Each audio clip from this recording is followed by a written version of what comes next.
How's it going, guys? Today I got here the GVM 50RS bicolor and RGB series of GVM here. I have the 50RS, this particular one here, over a year or so, but most people don't know that they are completely remaking this entire line of lights here, because this one here doesn't have effects.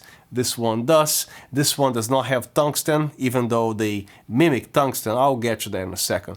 But this one here, everything they want to do, they made everything right. But the good thing is that GVM seems to listen to the customers, including myself, because when I send them feedbacks, because I have a bunch of GVM lights, including the biggest panels that they make, I have everything GVM. So they do listen to the customers, so I'm pretty happy with what they did with these lights here that I didn't like about this one here. So let's call this the Mark 1, and this guy's the Mark 2. And by the way, as you can see, I also have the GVM 800D, which is also a Mark 2. It has everything these lights have except less power, because these are more powerful. But I'm gonna be using this light here in case you wanna mix and match all the GVM lights that you guys might buy in the future, or if you already have a bunch of these GVMs here, you can synchronize everything. They all respond beautifully. And I'm gonna be also talking the most major improvement that they did with this light here, because this is also a bicolor light, but the problem is on the panel here, all you're gonna find is the RGB LEDs and also the daylight LEDs. The tungsten LEDs, they are not present here, they're non-existent, and this one here has everything. It has the RGB LEDs and also the daylight and also a separate dedicated tungsten light, which is great. That's a major improvement that they did here, because with this one here, they were using the RGB to imitate or mimic the tungsten color. So on the old 50RS here, for an interview or something like this here, all you could really use as far as actual lighting besides the effects is the daylight, because the tungsten was completely unusable. But this one here, you can do your daylight and tungsten, of course some effects. And speaking of effects, I'm gonna get you full details later on in this review, every single one of the effects. Like I said, they changed everything. So the new 50RS, the new 800D, also the new 150S, they all have the effects, they all have the bicolor, the tungsten, the daylight, the RGBs, everything. This light here I just reviewed a few days ago. If you care to check it out, it's on my channel all the way on the top there. And the cool thing about this light is a must buy, because it's a monolight. As you can see, you can put all kinds of modifiers such as softbox instead of limited to just having square panels like this. This light is a must have, and also they feature a little Fresnel kind of thing here, which provides a tighter spot. So most of you guys are probably familiar that these lights, they can do master, slave, including app controlled. If you don't know, stick around, that I'm gonna be showing you all this stuff in the video, and also in detail how to even connect to the app. Everything you wanna know, it's gonna be on this video. Let's say that you're gonna do master, slave with this light. Like I was saying before, this light is completely different than this one here. This one has a true tungsten LEDs over here, and this one doesn't. So this one mimics the tungsten, but the thing is, so when you put this one on master, for example, and then you set it to tungsten mode, these lights cannot go as low as 2000 degrees Kelvin. So even if you are at 2000 degrees Kelvin here, these lights are gonna stop at 3200 Kelvin, and they're gonna be waiting until you come back from a number above 3100 degrees Kelvin. Another thing that they made different between the Mark 1 50RS and the Mark 2, as you can see, this feature metal barn doors, but the setup here that they did here, when you remove and put it back, it's a little bit of a challenge to put this whole thing back here. The barn door works, of course, it mounts and everything, but it was a little bit of a flaw in design. But long story short, they don't make this anymore. So this one's here, as you can see, they are made of plastic, and it's very similar to the MB832 GVM. It's a bicolor light that I actually review also. So they're using the same identical barn doors there. Personally, I don't find anything wrong with the plastic barn doors, because this here is a very resistant plastic. You can bend this stuff, it's not gonna break unless you drop the light on the ground.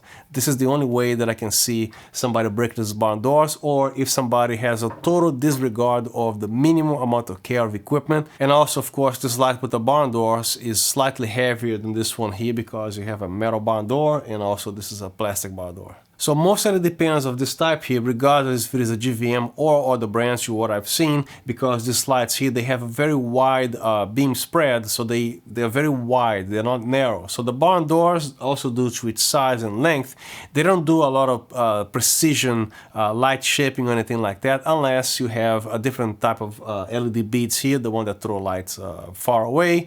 And also the barn doors will need to be at least 3 times as long, each blade, to really control the light.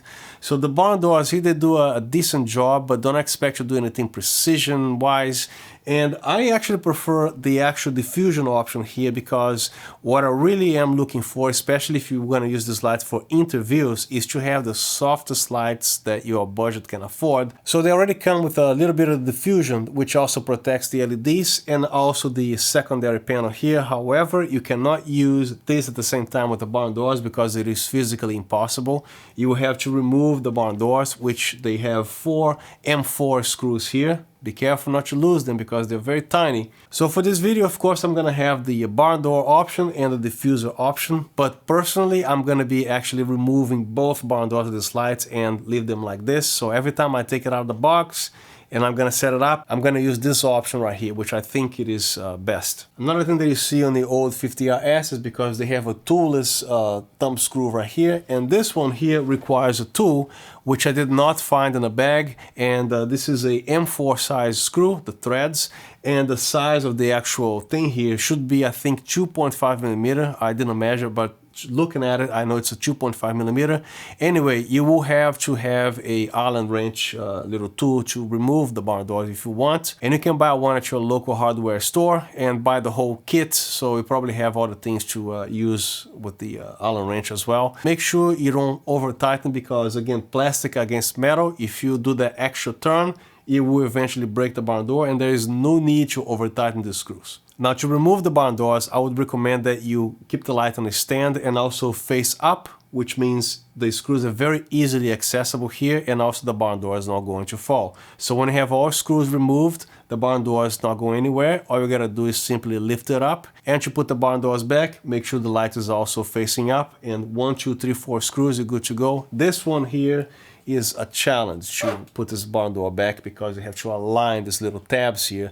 This one here, the problem is gone. It's just 4 screws, and they made the barn door already alignable, because all you gotta do is drop them down here and you're all set. Now, to assemble the panel here, as you can see, they also include the entire necessary hardware that you can mount this light. As you can see, there's a little piece of hardware that you can attach to the light itself, and another 4 holes that you can actually attach the panel here. Now, the one thing that I really like and miss with the old 50RS, and as a matter of fact, the old GVM 800D, all the old GVM lights, as you can see, the diffuser here, including the outer diffuser, they are a lot heavier in diffusion, and as you can see, it's wider than this one here, for example, which provides the minimum diffusion. It's not a whole lot of diffusion, so a lot of light goes through, and you still can cast some shadows in the background and the wall, depending what you're doing. Now, keep in mind, the more diffusion that you apply here, the more light output you're going to lose. So if light output is what you want with these lights, because I'm gonna be using these panels here to actually flood the background with lights and colors and splashes and everything. Interviews, I have my key light over here with a soft box and everything. But if this is all you have, if you are beginning from scratch with the lighting and everything, great. And as a matter of fact, these 2 lights here, they belong to a kit, which comes with the everything, the 3 stands, the power supply, the actual diffuser, the barn door, everything ready to do your interview here, and a little light in the background. For example, the heavier the diffusion, of course, the less light output you're going to have, because the milky texture of this keeps the light in the back there from actually passing through the thing. And this one here, as you can see, you can pretty much see the LEDs. This one here, you cannot even see the LEDs. So the advantage that I see now with the lesser diffusion that they provide is because over here, if I want less diffusion, the only option that I have here is to completely remove the panel here, the diffusion panel, and expose the LEDs. Now with this light over here, I can do also remove completely the panel out of here and expose the LEDs. Now if you want a tiny little bit of diffusion, drop the panel back. Even more diffusion, install this panel here. Now for the great, awesome diffusion for interview, I actually have a fantastic idea to cut a piece of Roscoe frost gel to size here, And these screws here, you can actually unscrew a little bit and insert that Roscoe gel here, cut your size here, and you're going to screw that back in, which acts like a holder. Even if you tilt the light this way, you probably are not going to let the gel fall. So the way they came up with this little diffusion here, now I'm starting to like it, even though it's a little bit more work if you only gonna use the diffusion this way here. But if you need more light output, this is the diffusion to go, because more light output. But again, if you want to do the diffusion here, just put that Roscoe gel here and you have a very soft light, and you can control the degree of diffusion because those gels, they vary in like a quarter stop, half a stop, even a 1.5 stop of light loss, but you have more diffusion. Now, whether you're a beginner or an advanced user, let's say they don't have any lights at all and you try to find something more affordable, and it's preferably as a kit. This is exactly why I have not only one 50RS, I actually have two, because this is part of a kit which comes complete with everything that you need. It comes with the lights themselves, it comes with either the option of the barn doors or the diffuser or double diffuser. Also comes with 2 stands included, and also the power supply and the power cord, and even comes with a little safety lock cable in case you try to hang these lights upside down in the ceiling somehow so they don't fall on your customer. So when you unbox this, you're gonna find these little boxes here which they have the power supply, everything separated from the power cords and everything. And each light stands come with this little box here wrapped in plastic the way it should be. So since I'm pretty sure you're not going to use these little boxes here when you actually take this on the road, so I'm gonna show you the best way to keep everything nice and tidy without scratching each stand, nothing rubbing into each other.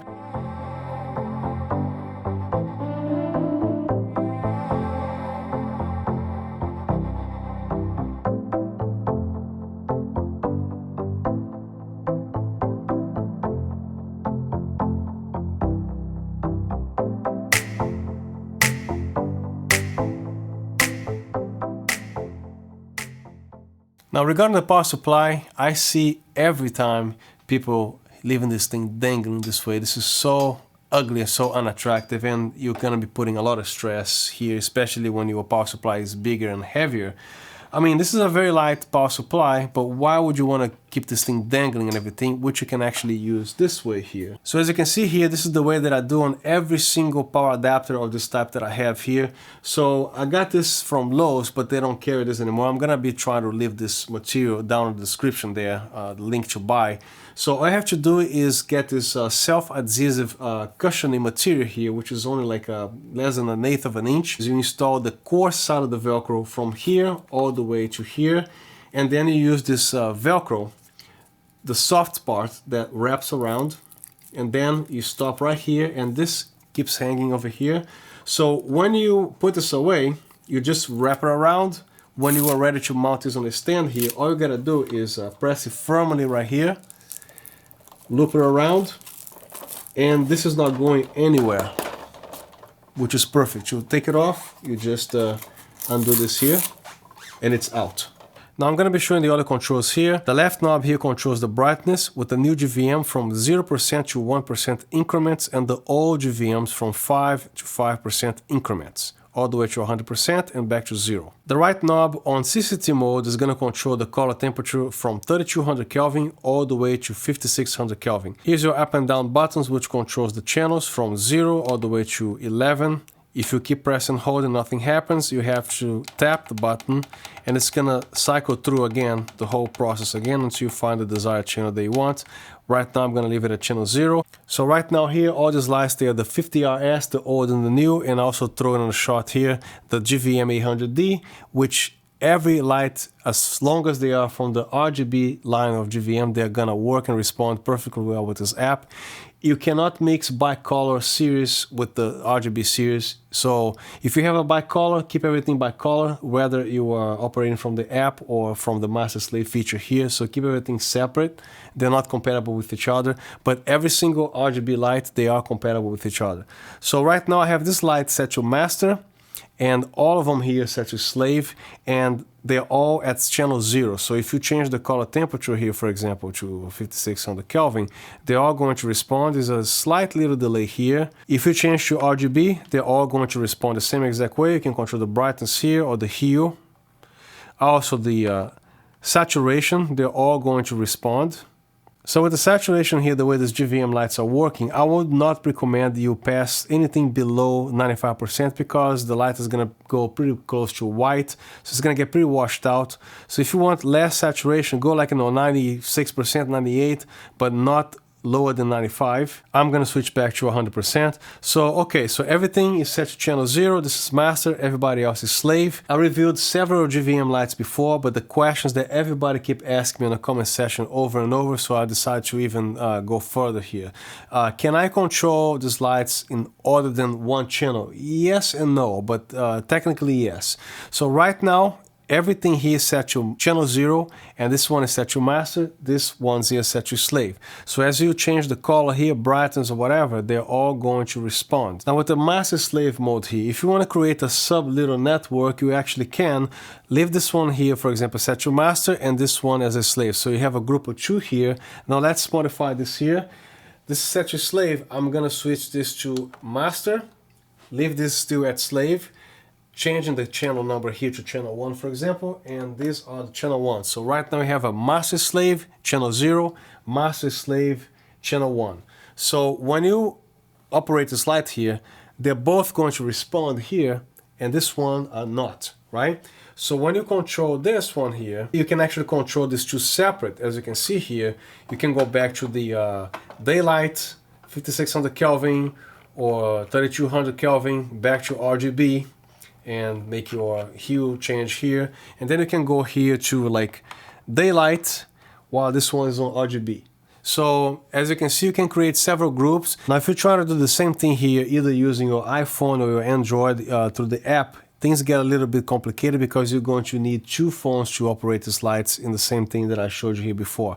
So you're going to select, for example, this light here as the Wi-Fi light and set this one here to slave, and then the Wi-Fi is going to be controlling these 2 lights. And the other lights here, you're going to have your iPhone controlling them, so you select either one of these as the Wi-Fi light and the other one set to slave. So you need 2 iPhones to do the same thing that I'm doing here. There are a bunch of lights, they're all app controlled, but I particularly don't care about the app. I wish it was a remote control instead, because I find myself physically changing each light instead of using the phone. I never use the app, but for those of you guys that like, it is capable of using the app, but I would rather have a remote control or physically come here because I don't want to be relying on my phone and open apps and stuff like that. To me, it's a little bit a tedious process. Now, if you want to use the old 50RS here, for example, whether you are on the app or master slave mode, this light here is all the way down to 2000 Kelvin. As I'm going up, I'm at 3000 Kelvin, and you see these lights are not responding because they are not capable of going below 3200. But as soon as you go 3200 and up, they will start to pick up. So there's no problem mixing the old version with the new version. They will all work. Just like when you switch all the way down to 2000, these lights are going to stop at 3200 and this is going to go all the way to 2000 or 2500 or whatever, right? Other than that, when you switch to RGB, they all change to the same thing because they all have the 360 hue. So there's no problem whatsoever. If you want everybody to be red, they'll switch to red, or if you want everybody to switch to like blue, which is the 240, I believe. Yeah. Also, the old version, they don't have 1% increments. If you want to use this light as the master or the main thing using your app, you can turn it off. But notice that it goes only 5% increments. So even though these lights here, they all do 1% increments, since you're controlling from the old version, these lights are also jumping in 5% increments. 20%, 25%, 30% and such. If you use these lights here as the master or through the app, and then the whole game changes. These lights will also become a 1% increment light. And again, this button here controls a bunch of things. Color temperature, hue settings on RGB mode. Also controls the saturation from 100% all the way down to 0. I would advise you to keep it at 95% and higher. So in the RGB, you have the complete hue of 360 degrees, your greens, your cyans, your blues and magentas, and all the way back to the red here. So now it's time to show you the cool 8 effects that they provided this light here. The only way to access this effect, however, you cannot access this through the app. I wish you could do that, but you cannot. So the only way to access this is pressing the mode button, until you have the effects. Start with the party mode. I'm going to be showing real quick what they are. Party, disco, paparazzi, lightning, cop car, candle, TV, bad bulb, and then back to party. So on a party here, you have the ability to control the brightness all the way from 0 to 100% in 1% increments, and also the ability to change the timing of the light. 100 milliseconds it goes like that, and then 1000 milliseconds, which is equivalent to 1 second, the light is going to be changing every second, each color, right? And goes all the way up to 5000 milliseconds, which the colors are going to be changing to every 5 seconds.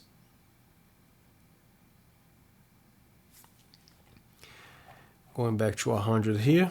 The disco and the party mode is almost identical at 100 millisecond timer. Now switching back to disco. As you can see, as soon as you change a little bit of a millisecond here, it's going to be looking different. Going back to the party, at 200 milliseconds it looks like this. It's a more like fade, there's a little fade going on, which is pretty. And the disco is more aggressive, right? So as you change to the 1000 milliseconds, it does this. And to 5000 milliseconds, it's going to do that.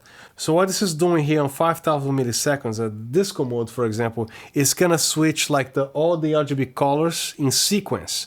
So when you go back to the party here, for example, at 5000 milliseconds, what this effect is going to be doing is to hold the light at that color, while on disco at 5000 milliseconds, it's just going to be flashing, but it's going to be changing the colors every 5 seconds, but it is flashing all the time. Next, we have the paparazzi, which is self-explanatory. It's a series of flashes, and it's going to be repeating this until you turn off the light or get off the effects mode. Now, the lighting is cool because I've never seen any other manufacturer do this, because every single time I have a lighting effect, it keeps repeating every 3 seconds. And if you're making a little movie going on, this is going to be messing up your shot unless you block the light or turn off the light. So what they did here, this is going to only go off again until you come here and press this button. And then it happens once. And then never again until, again, you come here. This is genius, in my opinion. Next effect is a cop car. It does a pretty good job. The only difference is going to be like red, red, red, blue, blue, blue, instead of alternating red, blue, red, blue. But it looks like police regardless when you will shine this somewhere outside. Next, we have the candle light. I'm not too crazy about this one. In my opinion, they should have kept this CCT mode at 3200 Kelvin, and then you can shoot at 5600, and then you have the beautiful warm candle tone, or you can even change the color temperature on your camera. So what's happening here is they're using the RGB as the candle light mode, and the problem with that in this particular lights here, let's say when you decrease the brightness, it will have a greener cast, as you can see. It has nothing to do with candle. And then at 50%, you start to get a little orangey, greenish still. Only when you go to like 70%, 80%, even 100, that's when you start to catch that yellowish, but you still have a strong tint of green. And the way the candle is behaving here, it's a little bit too abrupt for my taste. As you can see, the way it's flashing there, there's not really like a curve or like a dim or a gradient effect. Next one is the TV. This one is okay, it's good, but it's a little bit too fast. I wish you could actually control the speed of the thing, but you can only control the brightness on this one here. Now next and last will be the bad bulb. That's actually the whole cycle there. There you go. Now this one is cool because I can control, again, the brightness and some other controls. This case here, I can control from daylight, somewhere in between, all the way down to 3200 Kelvin. In my opinion, on the candle effect, this is what they should have done here, because I would rather have the candle effects. It would be a much more realistic thing at 3200. If I shot the camera set to manual Kelvin degrees to something like 7000 or 6500 to even give me that warmer look that I'm looking for. But on the RGB thing with the candle, it's not going to happen because this is not a warm thing. It's more like a greenish kind of thing. So to resume here, the party is cool, the disco is cool, and the paparazzi is cool too. The lightning, I love the fact that, you know, you can only make it happen when you want it to happen. And then the cop car is cool too. Candle, it's okay. TV is okay, and the bed bulb is okay too. But it's there, it's useful, but the candle light, no. And to get off the effect, press this mode button here, you go back to either rotate, slave, master, or Wi-Fi, or whatever. Then to get to the effects page again, keep pressing this until you find the effects. Now this is something very important that I gotta let you guys know, because apparently there's a little software issue on disco mode. Everything else is cool, but on disco mode, if you exit this page here, and go to your regular buttons, like your settings, like a master, for example, check this out. This button here, the right knob, will no longer work. So I forgot about this. I was like, man, didn't my light break? And I was gonna open the light and try to figure out what's going on here. No, you have to go back there and get out of disco mode, and then watch what happens. The button works again. Whatever you do, make sure you don't exit with the disco on. Any other effect is cool, but make sure it's not on disco, and then no problem. Now here are the three stands that came with this light. Here's one, and this is the other one here. So to open the stand is a little bit different than the usual way that you open, but to fit in the case, they designed it this way. But when I open, it's quite easy to open. So when you flip this around, you can actually operate the same exact way every other light stand that you have, right? But this is the thing, see where it says GVM here? I would recommend that you go where the M is, which provides you a nice real estate so for stability. But when you actually lower this, look how wide this feet will go. This is not going anywhere, especially if you put a little sandbag here, because you open so wide that you tap on the thing. This is not going anywhere, because most light stands that I've seen, this is the widest that they open. But this one is crazy. Look at that. It's super wide. I really like this.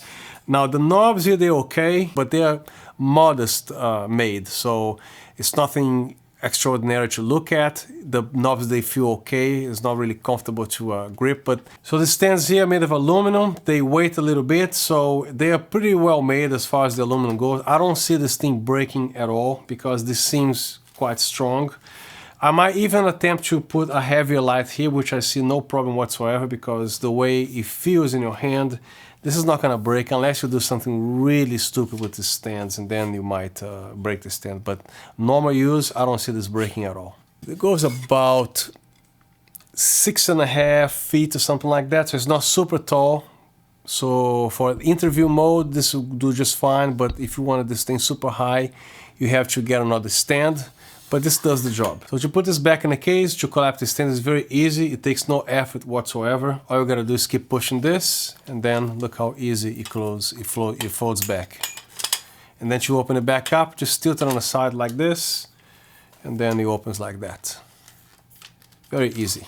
Now regarding the power cord here, I think GVM, they should make this box a little longer, because this is something that they have to stop doing. Because to fit in that box there, every single time that I open these lights, they bend this right here this way, and also the same way over here. So this is never good for the wire here. So every time I have to kind of reshape this thing here. But as you can see, they always bend. I don't care if they bend over here, but you bend this so close to the end of this thing, it's never a good idea. So I wish they stopped doing this. So in my opinion, if they make this box about 1.5 inches or 2 inches longer, which is no big deal, it would be better, because the power cord will be shipped this way instead of bending the whole thing this way here. This is not good.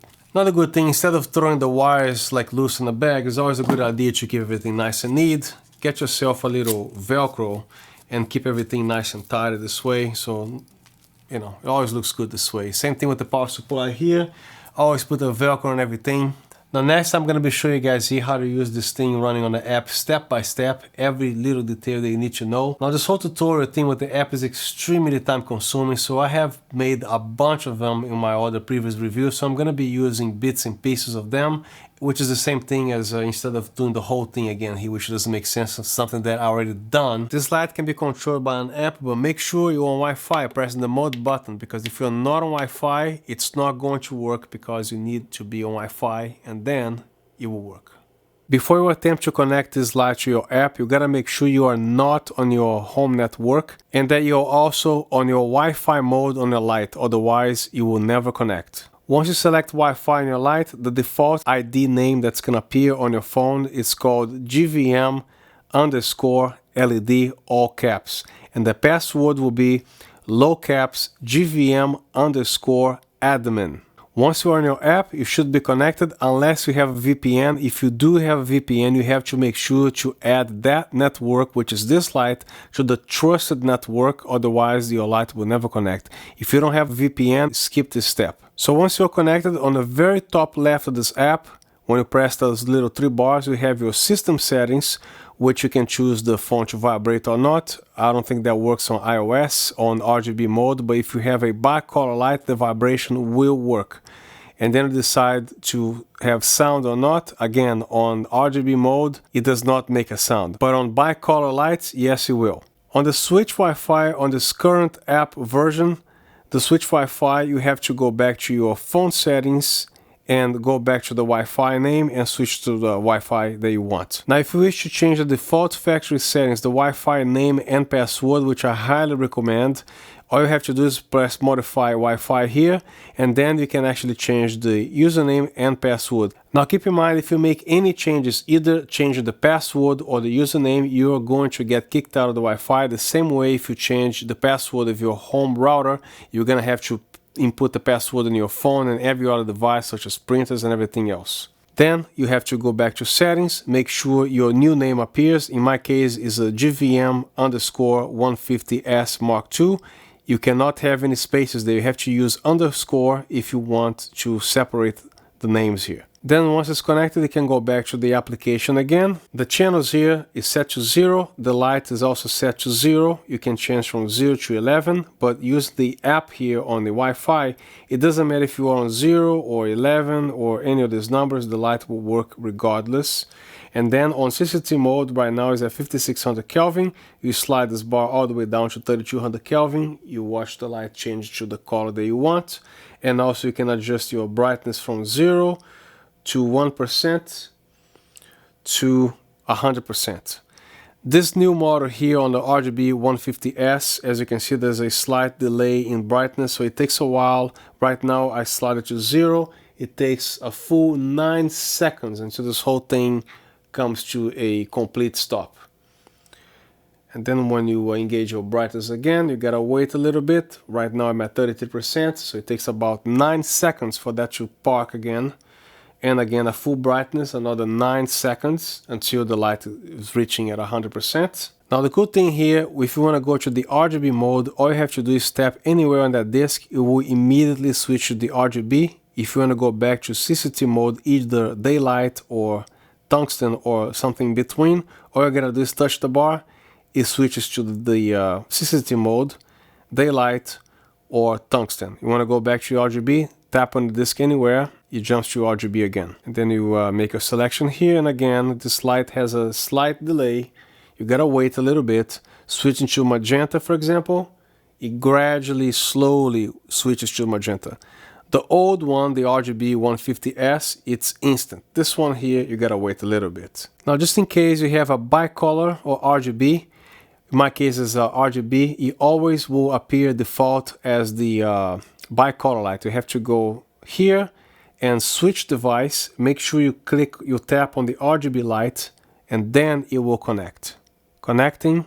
Another very important thing for you to know, if you happen to change the Wi-Fi password on your light or the username or anything, I would highly recommend that you quit the app and relaunch the app. Or if you have the app closed for a long time, I would recommend that you restart the app again. So if something is not working, all you have to do is to quit the app, relaunch the app.